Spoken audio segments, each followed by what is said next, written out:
And now is the time for our dear friend Carlos Alberto Montaner, that is going to explain to us the differences and why Taiwan is the very good, exciting, actually an inspiration for changes in Cuba. Thank you, Pedro. In fact, the name of this charla, this conference, is 7 lessons the Cubans can learn from the Taiwanese. And I would like to dedicate these words to Antonio Jorge, which was a good friend of us. Is your microphone on? I think so, yeah. Hello? Yeah, it works. I have to be closer to... Okay, I would like to dedicate these words to the memoriam of Antonio Jorge, who died recently, and he was a good friend of us, of all of us. By the way, he was a distinguished economist. It is an honor to share this table with a group of distinguished Taiwanese and prestigious Cuban academicians who are, in addition, good friends, as is the case of Dr. Pedro Roy. The topic that was proposed to me is fascinating. Can the Taiwanese model of development be useful for the Cubans? In fact, everything I will say about Taiwan and Cuba is useful for whole Latin America. Therefore, I will use this material for my column next Sunday. Let me begin by making a couple of provisos. First, we must be very careful when we speak of models of development. We have a tendency to believe that there is something like a mathematical formula that, when applied, always gives us the same results. Wish that were true. Were it so, it would be relatively simple to turn Haiti into Holland. That's not the case. Second, it is convenient to make clear that in market economies characterized by the free decision-making of millions of people, the main feature is constant change, which makes it almost impossible to apply a rigid model. In reality, more than models, what we have are government measures that, in specific cultures and under specific circumstances, either succeeded or failed. Those measures, utilized by other nations, may or may not achieve similar results.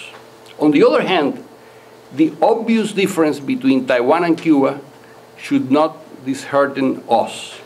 After all, they are two relatively small islands situated in intricate and dangerous geographic crossroads with violent histories that in the past several decades have moved in opposite directions.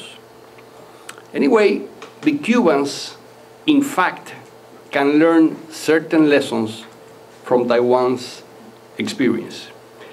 The Taiwanese have peacefully conquered increasingly greater domains of prosperity and civil liberties until they become one of the world's biggest success. Even though that they have been permanently threatened and blockaded by a major nuclear power, mainland China, that forced them to spend large amounts of money for defense.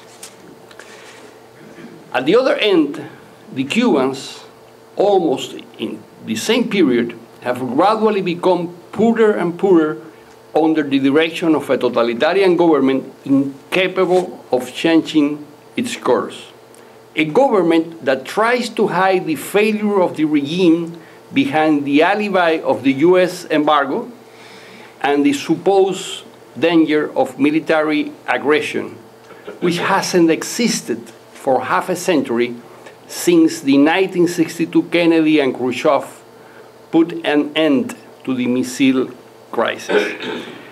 What, therefore, should the Cubans learn from those other islanders? I think there are at least 7 general lessons that could be very useful for us Cubans as we try to envision our future. First lesson: there are no immutable fates. In 4 decades, Taiwan managed to overcome the traditional poverty and despotism the country had suffered for centuries until it became a first world nation with a purchasing power parity of PPP per capita of $37,900 per year. This economic miracle was accomplished in only 2 generations.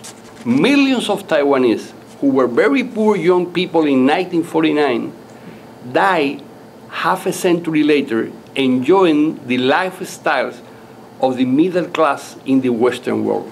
That's a miracle. Poverty or prosperity are elective in our times. Second lesson, the theory of dependence is totally false. The world's wealthy nations, the so-called center, have not assigned to the nations of the economic periphery the role of supplier or provider of raw material to perpetuate the that relationship of vassalage. No country, except perhaps mainland China, has attempted to harm Taiwan. That paranoid vision of international relations does not match reality. We don't live in a world of executioner countries and victim countries. That's not true. Third lesson, development can and should be for the benefit of all, not just a few. But the equitable distribution of wealth is not decreed by redistribution what has been created. It is achieved by gradually adding value to production. The Taiwanese not only went from possessing an agricultural economy to an industrial economy, but they also did it through the incorporation of technological advance applied to industry. The workers at a chips factory earns more than a farmer who harvests sugarcane because what he produces has a much greater value in the market. This explains why Taiwan's Gini index is 32.6, much better, much better than all of Latin America. Only 1.16% of the inhabitants of Taiwan are below the threshold of extreme poverty. Fourth lesson, wealth in Taiwan is basically created by private enterprise. The state, which was very strong and interventionistic in the past, has been withdrawing from productive activity. The state cannot produce efficiently because it is not trained to satisfy demand and thereby generate profits. Instead, it usually returns favors to the managers who are its own cadres and foments political patronage, pure clientelismo. Fifth lesson, in the often quoted beginning of Anna Karenina, Tolstoy states that all happy families are alike, while every unhappy family is unhappy in its own way. That observation can be applied to the 4 Asian dragons or tigers, Taiwan, Singapore, South Korea, and Hong Kong. Although the 4 have taken partially different roads toward the group of happy families on the planet, they resemble each other in the following 5 features. 1, they have created open economic systems based on the market and the existence of private property.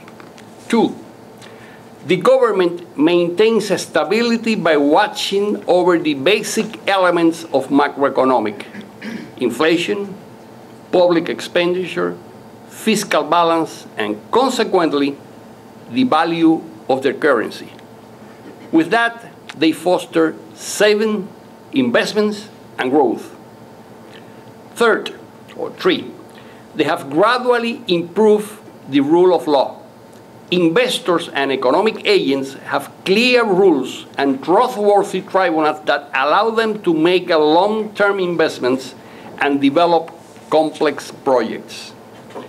4, they have opened themselves to international cooperation by strongly playing the globalization card and betting on the production and exportation of goods and services in which they are competitive, instead of the economic nationalism that postulates the substitution of imports. 5, they have stressed education, the incorporation of women into the labor sector, and voluntary family planning. Let's return to the 7 lessons. The 6th lesson.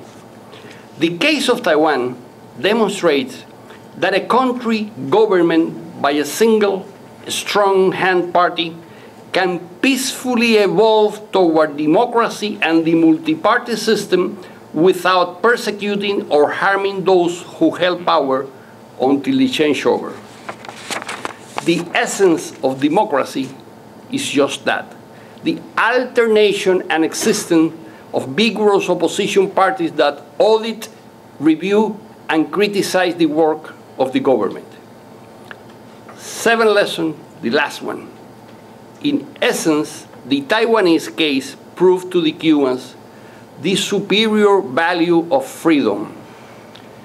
Freedom consists in being able to make individual decisions in all aspects of life, one's personal destiny, the economy, the civic existence, the family. There is no contradiction whatsoever between freedom and development. The freer a society is, the more prosperity it can achieve, so long as the vast majority of the people submit voluntarily and responsibly to the rule of law. The Taiwanese have increasingly acquired control over their life through the exercise of freedom. In sum, that is the great Taiwanese lesson for the Cubans. Freedom is possible, freedom is convenient, freedom is not a luxury. That is something that the Mambises may have sensed in the 19th century when they adopted a beautiful wish as their battle cry, Viva Cuba Libre. Thank you.